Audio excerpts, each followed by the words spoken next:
please identify yourself as well, please. Thank you. I'm Jeff McCaskey from Health Partners International. I want to thank the panelists for their comments about getting beyond technical solutions, about autonomy, legitimacy, complex adaptive systems, about formal and informal power structures. For some of you who were here last night, the Minister Justine was talking a lot about fragility and the questions around resilience. And I was hoping someone might begin to sort of get to the question of how do we begin to capture, how to measure, what are the metrics of resilience? Because while it is true that donors like to see things they can measure, there is a political narrative there about showing something for the money. And I appreciate any comments the discussants might have on that. Thank you very much. Thank you very much. Rob Gates from Chatham House.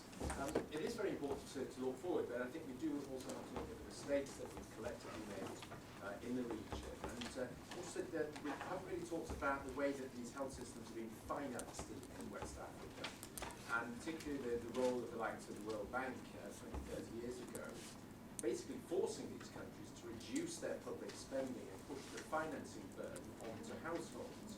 Now this has meant that in these countries that are outside the capitals, there is very, very little public financing, and people are having to pay for services out of pocket, and this is one of the big areas of lack of trust that people feel very much sort of ripped off when they go to health facilities. And I think, you know, if we look at the last 20, 30 years, I mean, that has been the sort of the main recommendation to these countries to do this. And also organisations like UNICEF and WHO legitimising this through things like the Bamako Initiative, introducing revolving drugs funds, you know, sort of forcing people to buy medicines. So I think collectively we need to look at our responsibility. A lot of these agencies have moved away from these policies now, but I was in Liberia last week, and we're hearing USAID encouraging these countries to introduce private health insurance. This is shockingly bad advice at a time that Ebola is in the region. So I really think we should be addressing this much more as a priority going forward. Thank you very much. Let's see, we had this lady here and then here. Marie Staunton, Chair of Crown Agents. It's a question for Lisa and perhaps Andy. You talked about how time... Sorry, my microphone's not switched on. Is it not?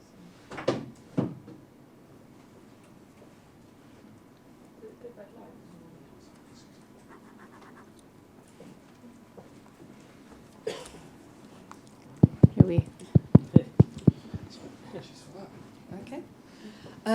Could you just say a bit more about your findings that time-limited log frames don't help in terms of dealing with the politics of power, the systems which you need for transformation? Because we can support governments to ensure that clinics are open by ensuring people get paid on time, can help build new senior management in the medical stores in the way Ade is talking about, but, you know, it takes years. It can take up to 10 years.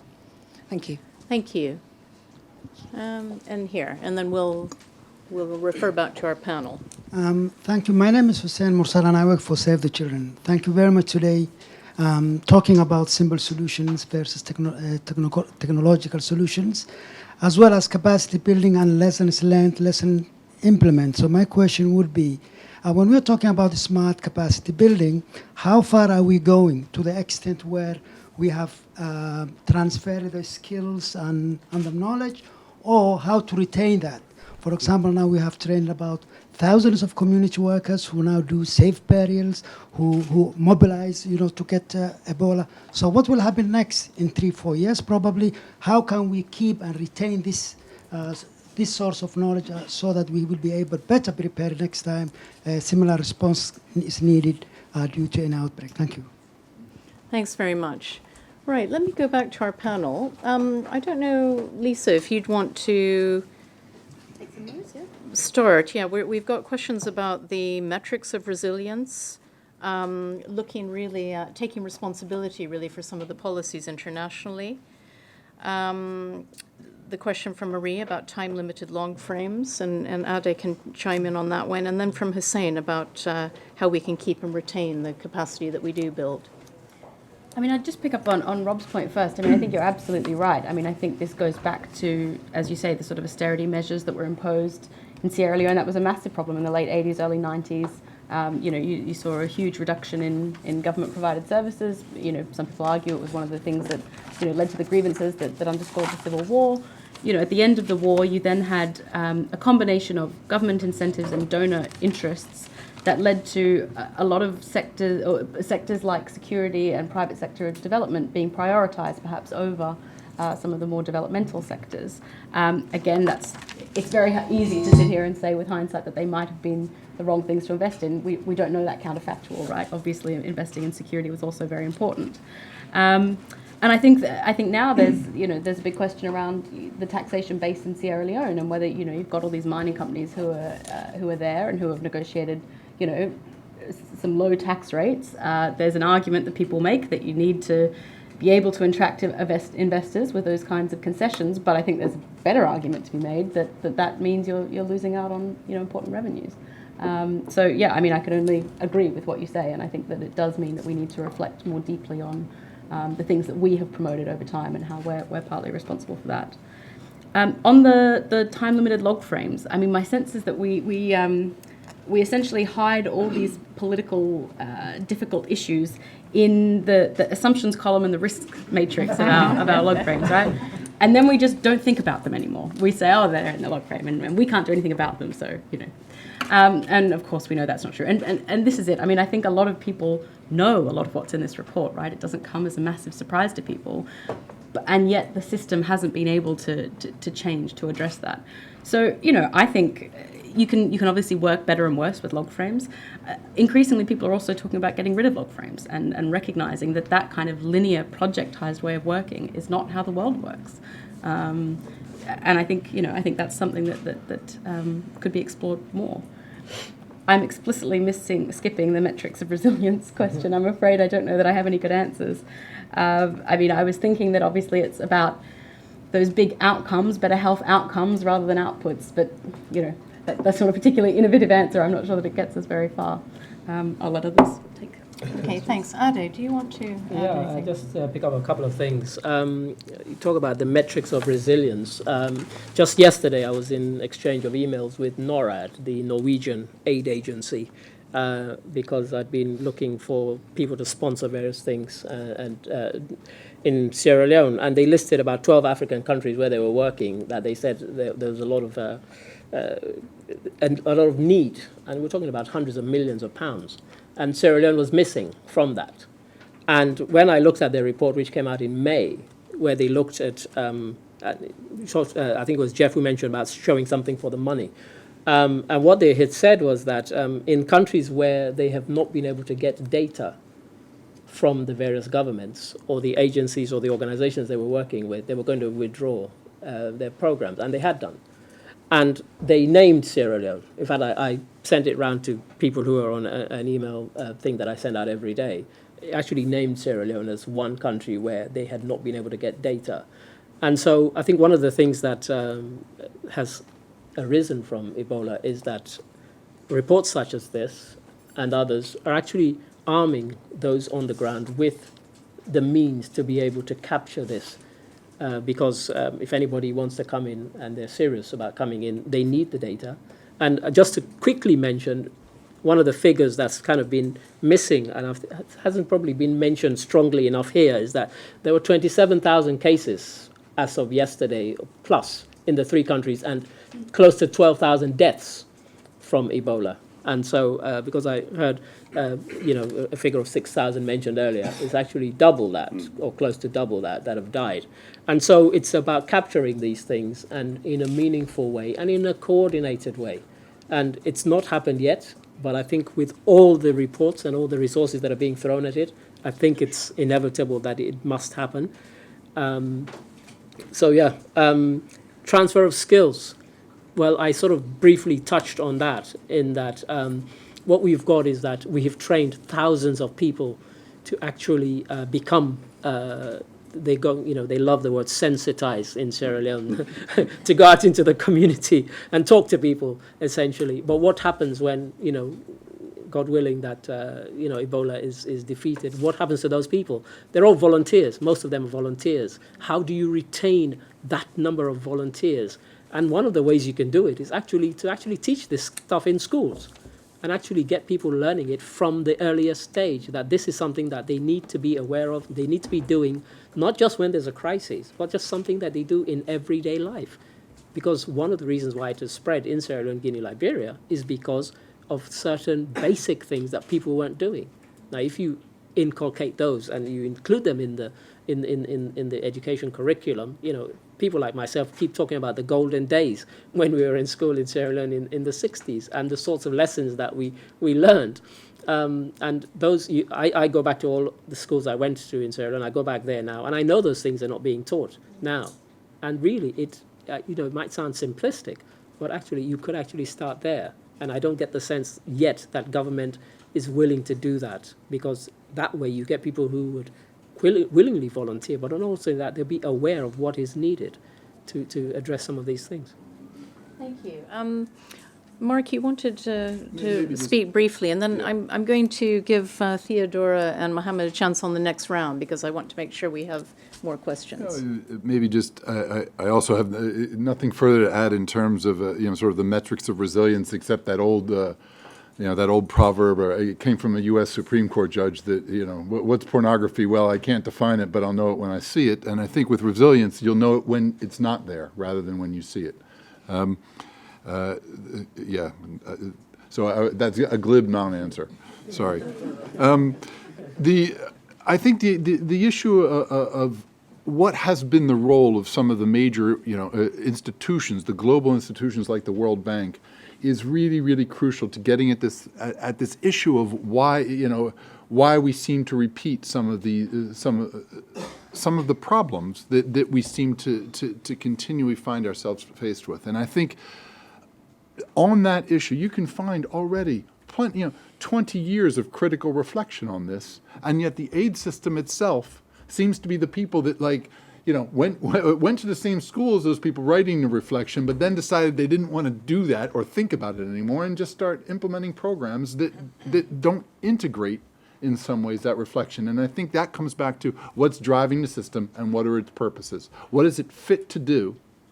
And you don't get that by reading the objectives of it. You look at what it's actually doing.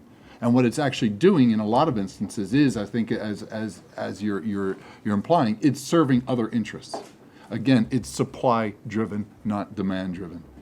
And my simple solution for that, since is that what we should do is, at least if it's just allow the communities and the countries that are being sort of victimized or helped, benefited by all of this, to actually be the dominant controlling influence.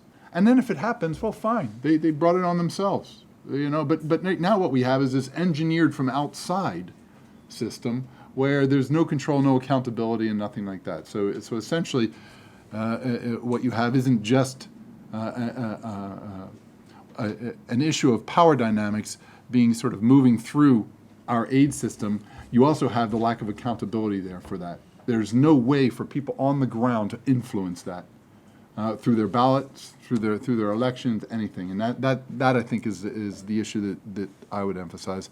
And then just on that last one from Save the Children, I think the people that have been out there in the Ebola response recognize this. I don't think the rest of the world has recognized the extent to which the Ebola response forced a massive upskilling of NGOs, United Nations agencies, government, local government, and people, right down into the villages. And I think one of the problems we have is the humanitarians will go home, the development people will come in, and we see it in complex emergencies where they're working side by side, the lack of interaction. Because for me, you'd almost imagine it to be a handoff.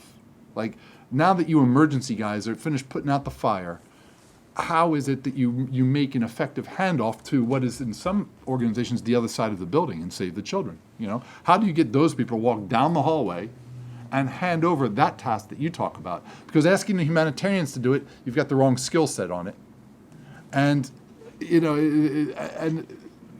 don't know. I just leave it at that. But I think the answer is within organizations, and we know that we have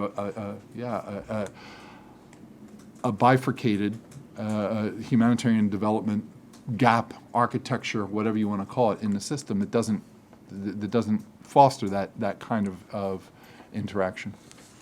Thanks, Mark. Okay, let's take a few more questions now. I think, I know David Navarro had a question there. Scarlett, just here.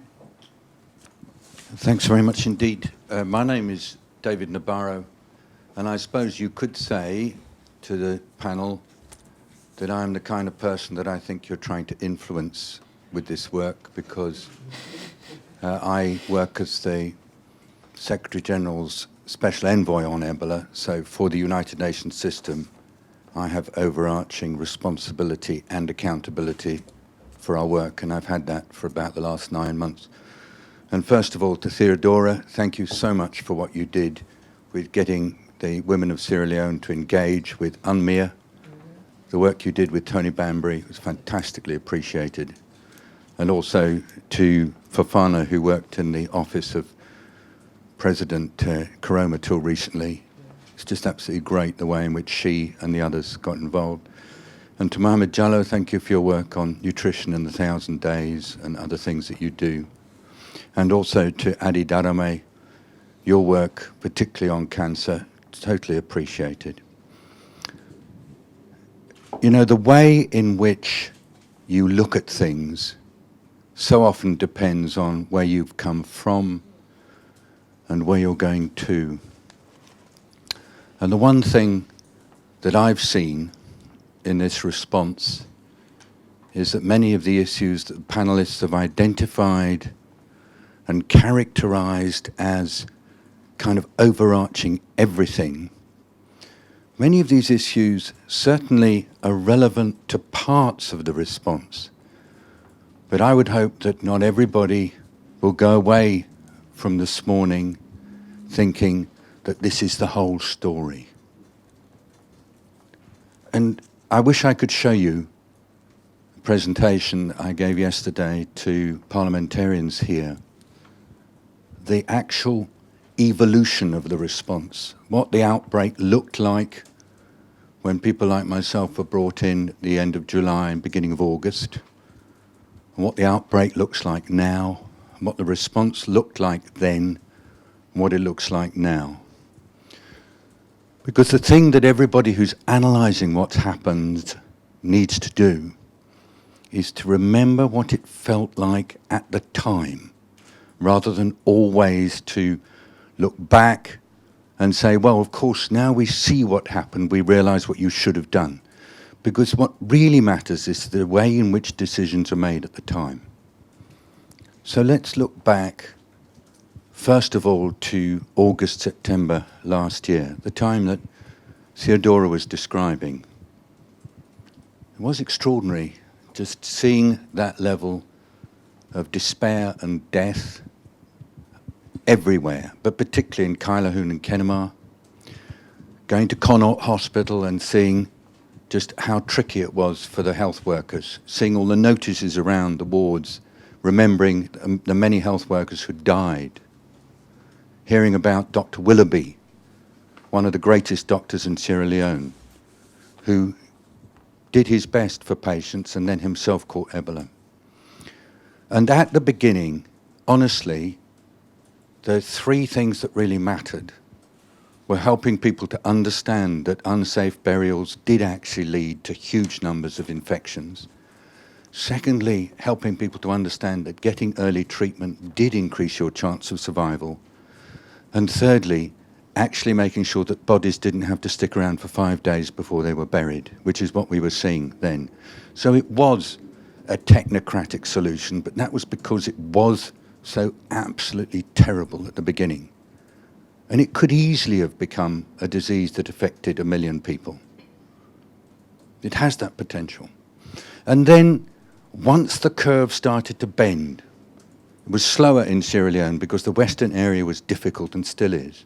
But once the curve started to bend, then the greater involvement of the traditional chiefs, thanks to President Koroma, started to happen, and the engagement of communities increased. And now, what we call phase 3, it's all about communities, because that's the only way we can do it. And we identify each individual transmission chain, and we work with the communities to try to find ways to help people to reduce their risk. So many of the things that you've described were relevant at different times, but I don't think they can characterize the whole thing. It's not really a case of a system that was acting without any accountability, just going and doing what it felt was right. Because in a way, in my view, it is quite an extraordinary story what's happened, and it's thanks to the people. Anyway, I just wanted to say I don't totally agree with some of the more sweeping statements that some of the panelists have made, but with all the stories will be told when the research is done. But anyway, I learnt a lot. Thank you. Thank you very much for reminding us of that. I'm going to take a couple more questions because at 12 o'clock, we're meant to end at 12 o'clock, so we've only got about 10 minutes. And also, we're going to have I've been told we're having 1 minute of silence for the victims in Tunisia at 12 o'clock. So we want to make sure that we respect that. I haven't had anyone from the middle of the room yet, so this gentleman here and the lady at the back. Hi, my name is Sam Yusuf from Crown Nations, and I noticed that Mr. Dorami talked about the chronic bad status of the health service in Sierra Leone, and His Excellency talked earlier about the effect of Ebola on the health system and how the health system collapsed. And Mr. Jallo talked about the importance of communicating with the community. I understand also that the Ebola epidemic has a wider effect than on the health system only, and His Excellency also talked about the agriculture, for example, and this what may lead to deterioration of the nutritional status in the country. So I wonder if we are focusing our attention on the Ebola epidemic and on building the health system after the Ebola epidemic, and ignoring some of the threats which are silently growing in the country, like polio epidemics, for example, like measles epidemics, because people don't get vaccination, like the malnutrition. And if we are, what are we going to do? And what is the opinion of people in the audience also, like Mr. Nabarro, on the effect of having more funds going to Ebola rather than to the wider health system in the country? Thank you. Thank you very much. And then if I could ask everyone just to keep their interventions as brief as possible, that will help us to keep to time. Thank you. Okay, thank you very much. I just first want to thank the panelists and the last speaker, the one before last, Dr. Daboro, about their contribution, and also the deep contribution from the fieldwork as well. I haven't read the report, but from what I hear, it's an excellent report. My name is Antoinette Salah, and I'm an agricultural irrigation consultant. I just wanted to focus on one of the sectors that have been bravely mentioned, which is agricultural development. I think that, and I believe that one of the greatest concern and responsibility of every nation is to focus on the welfare of its citizen, to grow through health, through education, but above all, on ensuring that food is being produced. I just cannot understand what type of grinding poverty that leads children to eat dead bats. So my question is, why hasn't the Sierra Leonean government invested in partnership with the private sector, with donors, in investing in agriculture and strengthening the agricultural system? That's my first question. The second question is to Lisa. Thank you for your report. I want to find out how will you ensure that your recommendation you've made through your report are discussed and implemented so that we know what is happening. Thank you. Thank you very much. I've also got a couple of questions from our online audience, and I recognize that we're not going to be able to address all of these here because of the shortage of time, but I hope that after the session, if you have any questions, please try to corner the appropriate panelists, and you can also feed them to us by email. I've got one from Kelly, formerly from Plan UK, who's a resilience advisor, and she said, what lessons have we learned from the Ebola response regarding intergenerational interventions in humanitarian responses? Any views, examples from the panelists? And I'm going to take one more from this side of the room as well. Andre. Okay, I'll try to keep it brief and quick. There was a lot of discussion about behavioral changes and trying to focus on communities and bringing, the messenger into play. And then on the aid system as well, system strengthening, and is that working, and our approach is appropriate. There was other measures that came into play as well in the outbreak. And that was led by, the NERC and by the DIRC on the district levels in Sierra Leone. I just wanted for the panelists to comment a little bit on how did the more muscular coercive measures interplay with the communities from your experiences in the communities? I'm just curious as to how people interacted with things like quarantines or lockdowns on different areas. How did it feel? Did it help? Was it good? Thanks very much. Okay, I think that's all we're going to be able to take now, and I'm going to ask Theodora very briefly if she wants to respond to a particular question or make any comments in relation to this. Very briefly, please. Okay, thank you. I'll try to respond to your question on, what you meant, how people reacted to the restrictions. Yeah? Yeah. Well, it was difficult, but everybody was looking forward to something. And the first day, the 4th of August, was a day of reflection. Nobody went out. Everybody thought it's madness. Okay, so what am I doing? We sat there looking at each other. It was like reflection. All right, then the following day was back to business again. It was not effective. But the second time, it was indeed very effective, because dead bodies were found, because people didn't know what to do with the dead bodies. I actually phoned the 117 helpline, and there was no help. There was really no help, because it wasn't well organized.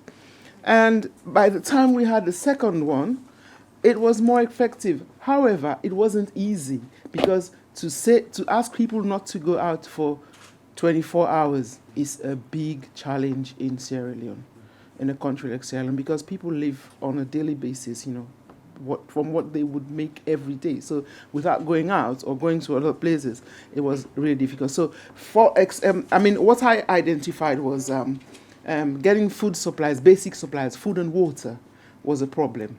And the volunteers who did the house-to-house talk to educate people on Ebola and distributed soap, and discussed hand washing.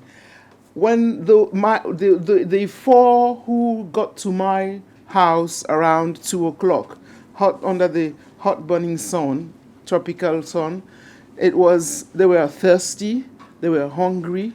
I ended up giving them some refreshing them, and talking to them about the situation rather than doing, so it was not. I asked if they were not, if they were not getting supplies from us, from maybe a central point, and it was no, not even transport. So that was an area that was not addressed, but I flagged that up, and we tried to help in that area to make sure that they were refreshed, so that they don't collapse and do the work effectively. So I can imagine, you can well imagine how that would cascade to the effectiveness of the initiative. I mean, I don't have a lot of time, so. Thank you, Theodora. Mohammed, in 2 minutes, could you give any reflections that you have on any of the questions made? I'm going to stop you at 12 so we can have our minute of silence. Let me look at the issue of the effects on the other areas, and I think as you rightly said, it has affected agriculture, water, education, all other sectors have been affected. But my answer, is that if you look at the scaling up nutrition approach, to which I think it was yesterday that the government, His Excellency himself, launched the integrated food and nutrition security plan that brings together all the sectors, to address food and nutrition in an integrated manner. I think that is a way forward, and I think that is something that needs commendation. Unfortunately, we don't have much time to talk about it, but believe me, I think that is a wonderful plan. If you can have copies of that, it shows the nutrition-sensitive areas and also the nutrition-direct areas to see how they come together to make an impact. Because if you look at diseases even in Sierra Leone of childhood, you would find out that 60% of the diseases, the mortality, is due to malnutrition. So looking at it from that angle is the way to go. Thank you. Thank you very much. Lisa, can you do it in 1 minute? I can. You have the Yes, final yes, word. yes. Yeah. On the effects, just picking up on that, I think, there's all these other important effects that we need to think about, but there is also a danger of seeing everything through an Ebola lens. And there is, how agriculture and malnutrition and things like this have been affected will vary across the country, depending on when Ebola hit, how that coincided or didn't with different planting seasons and whatever else. So it's also not going to be one clear picture, and we shouldn't sort of say that everything's going to be terrible. And on the muscular response, our work wasn't looking at the humanitarian response, it was really looking at that longer term developmental stuff, but you couldn't sort of avoid it. And I think there was an interesting aspect around the concept of strangers within communities in Sierra Leone, which people might be familiar with, and because of the quarantines, chiefs were able to have more control over who came in and out of their communities, and that's reinforced this idea of strangers, which I do think is potentially worrying in terms of social exclusion for later on. Thank you very much. It's now 12 o'clock, and so we'd just like to observe a minute of silence for the people who were killed in Tunisia. Thank you.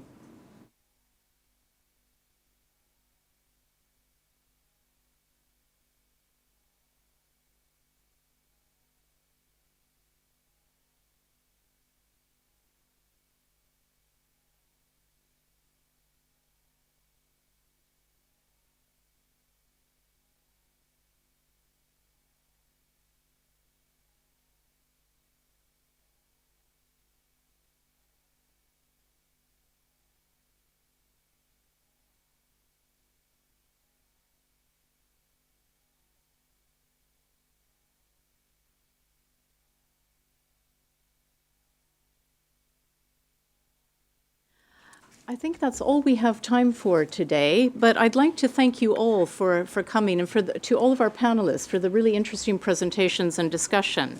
I know we didn't talk much about the humanitarian response, and thank you to David for reminding us about that. But please do read the Humanitarian Exchange magazine, as well as the longer report on which this briefing paper is based. So thank you again, and we look forward to seeing you at our next event. Thanks.